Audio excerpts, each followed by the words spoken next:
Económica, aquí incorporándome con el amigo Ezequiel y Luis Núñez al programa, y la verdad es que lo escuchaba en los últimos minutos y se referían al tema impositivo, que es el tema del momento. Pero le voy a dar la palabra a Luis para que redondee y después yo voy a intervenir. Sí, ahí lo que estábamos viendo, Rosana y amigos televidentes, perdón, Rosana, las implicaciones de este impuesto y la forma como se ha manejado esto en la comisión bicameral que lo estudió y lo propuso al Senado. Incluso hay un asunto que yo creo que se concentra más en el Senado, porque vi que algunos diputados se estaban quejando de que lo que se aprobó no fue lo que se discutió en la comisión bicameral, sino que se aprobó otra cosa. Había como una necesidad, un empeño de aprobar esto de una manera sin pensarlo mucho, introduciendo impuestos sin conocer las implicaciones. Y obviamente uno ve como que hubo demasiado condescendencia con algunos sectores y entonces demasiado interés en gravar a unas actividades que no tienen ni siquiera el contenido, ni le van a dar, ni reportan la cantidad de ingresos que se piensa captar con un impuesto como este impuesto del 1.5% a los retiros de efectivo, y que además genera una serie de implicaciones, porque fíjense lo que pasa, este país tiene un problema de informalidad financiera y de informalidad cambiaria enorme, porque producto, entre otras cosas, producto del impuesto que había, que existía desde hace años, que era el impuesto a las transacciones financieras.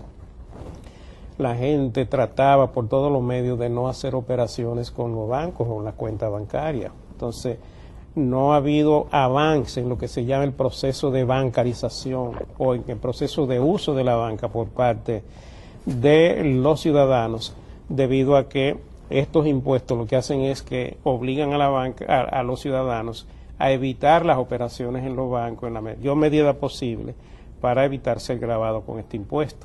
Entonces ahora este impuesto va a crear más distorsiones, va a crear más informalidad, y entonces al final tú te preguntas, bueno, ¿cuál va a ser el efecto? Porque si las operaciones de efectivo salen de la banca evitando el gravamen, entonces ¿qué es lo que van a captar como impuesto? Claro. La gente lo que va a hacer es que se va a ir al mercado informal, va a hacer sus operaciones y no va a pagar los impuestos, y todo lo que va a tener es un problema mayor de informalidad, un problema mayor de riesgo en la economía dominicana, porque eso te crea un caldo de cultivo para el crimen organizado, para el lavado de activos y para hacer todas esas operaciones que se hacen, especialmente cuando las operaciones no se hacen a través del sistema financiero. Pero yo voy a insistir que querían hacer quedar mal el equipo económico. Óyeme, es que no hay de otra ahí. Sí. No hay de otra, porque es que es imposible para mí haber hecho cambio. Y creo que el señor presidente va a tener que devolver esa pieza si la aprueban en los diputados. Observarla. Sí, van a tener que devolverla. No, un detalle, Ezequiel y Luis, o sea,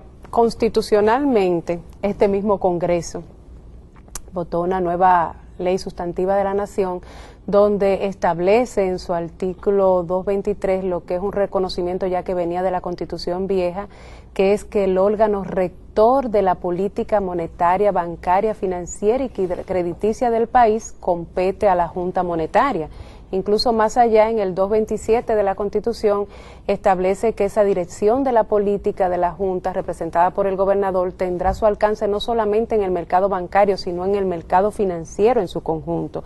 Entonces llama la atención, como tú dices, el hecho de que los legisladores y el CONEP se abocaran a una propuesta eminentemente que impacta directamente en la banca dominicana y no consultaran al órgano rector precisamente del sistema financiero. Eso yo no me explico ni por el CONEP ni por los legisladores, y más que había un acuerdo. La ABA pertenece al CONEP también. Esto fue una cosa que yo encuentro que en el manejo se revelan ciertos aspectos que te quedan como en confusión, porque esto es un impuesto perder. Nadie, o sea, efectivamente, la recaudación no es los 1.800, son 600.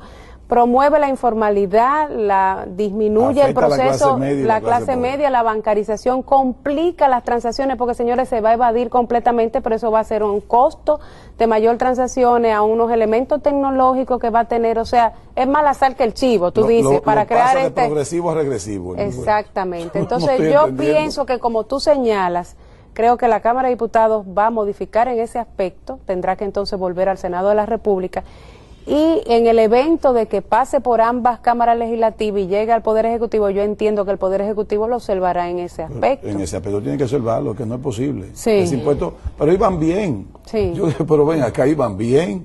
Tenían que poner ese coso en el bizcocho. Sí. Iba bien, el bizcocho iba bien, sí, para celebrarle el cumpleaños a quien sea, un bizcocho bonito. Sí. Pero tenían que dañarlo, poner una mosca al bizcocho. Sí.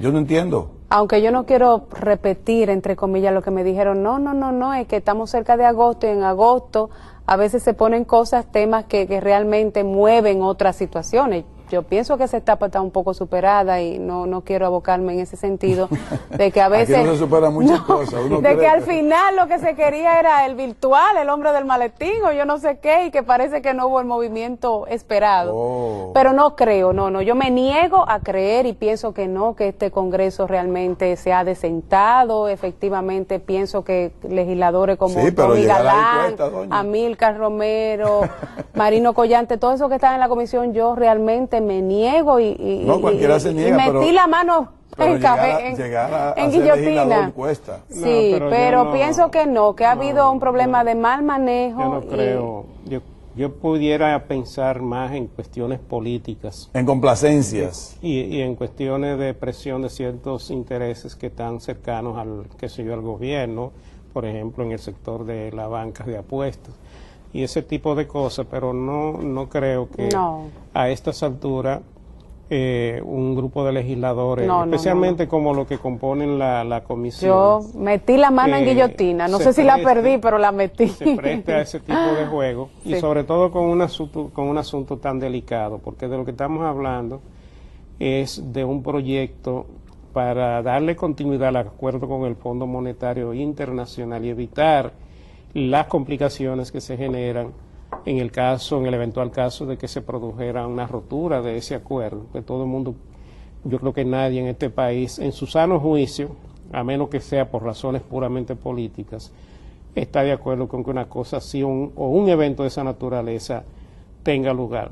En este momento el país lo que necesita es de que todos los que de una u otra forma tienen responsabilidad y han sido escogidos por la ciudadanía para representar especialmente en estas cámaras, asuman ese rol y hagan un buen servicio al Estado y a la ciudadanía dominicana para que todos podamos superar esta etapa crítica que estamos viviendo, que es producto de una situación externa que no es manejable por el país. Mira, eliminaron el 10% de los dividendos y que era 10% de los dividendos y que no sea como un anticipo. Que eso sí quería el CONEP. Ahí peleó como el cuchillo en la mano. Quitarlo. Sí, lo que pasa es que aquí muchos empresarios y dueños de empresas accionistas que también son empleados de la misma empresa tienen un sueldo muy bajito para poder en cierta manera enmascarar los retiros que hacen.